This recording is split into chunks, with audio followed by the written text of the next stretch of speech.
everyone, welcome to Movie Room. I'm Robert Waldman. Today, we're going back to 1959.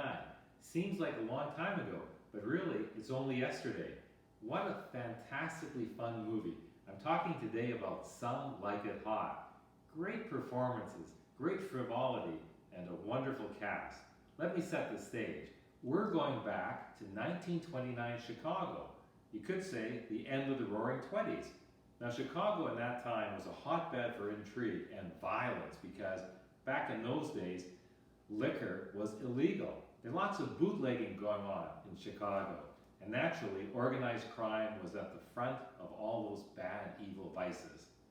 So here's the story.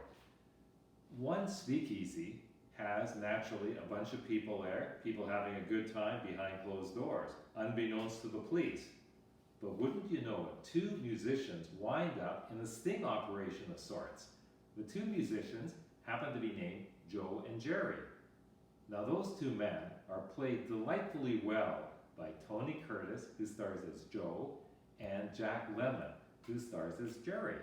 Now all these guys want to do is make a living, so they're playing at a speakeasy, and wouldn't you know it, there's a police raid, so these guys have to hightail it away from that establishment. Then, a little while later, these guys, unbeknownst to everybody else, wind up witnessing a massacre, a gangland massacre. So you get the picture. We're talking about the St. Valentine's Day Massacre. Now the bad guy in this piece is a crime lord called Spats Colombo. No relation to Lieutenant Colombo. This guy plays on the opposite side of the law. And what a beautiful portrayal by none other than George Raft. A smooth, debonair, but deadly crime boss. So these two musicians who witnessed a crime have to hightail it out of town.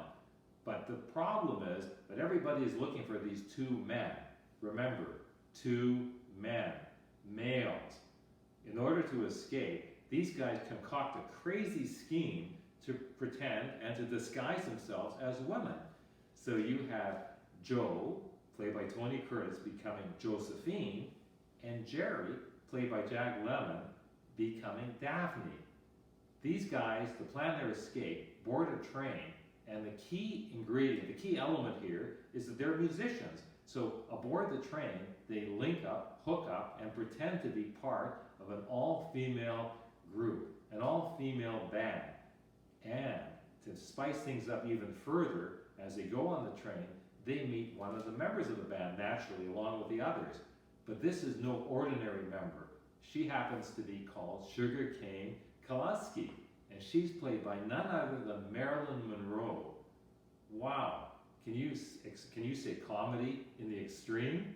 So the guys, as girls, go on the train, they go to Florida, and once in the Sunshine State, I think that's what it's called, they wind up in even more zany predicaments. Because wouldn't you know it, with Joe, played by none other than Tony Curtis as Josephine, he likes Marilyn. He likes the Sugar Cane Girl. I mean, who wouldn't?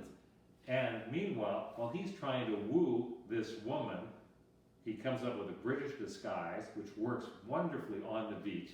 And also, you have one of those rich Florida millionaires, a crazy guy played by Joey Brown, hit on Daphne. So you can see the zaniness abound. Now I have to tell you, the makeup here is great. I don't know if this is the first movie featuring drag performances with men playing women, but I gotta tell you, it's certainly one of the funniest. We all remember how good Dustin Hoffman was in Tootsie. Well, I gotta tell you, the Tony Curtis and Jack Lemmon, an Oscar-winning actor twice, they ham it up, and they are great together. And with the women, they're dynamite.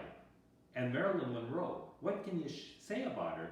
You know, she sings, she dances, she hams it up. She's a great comedian. And she also obviously turned the head of none other than President John F. Kennedy. And that's a fact. The movie, again from 1959, is wonderful. And it's directed and produced by none other than Billy Wilder, who certainly knows his way about comedy.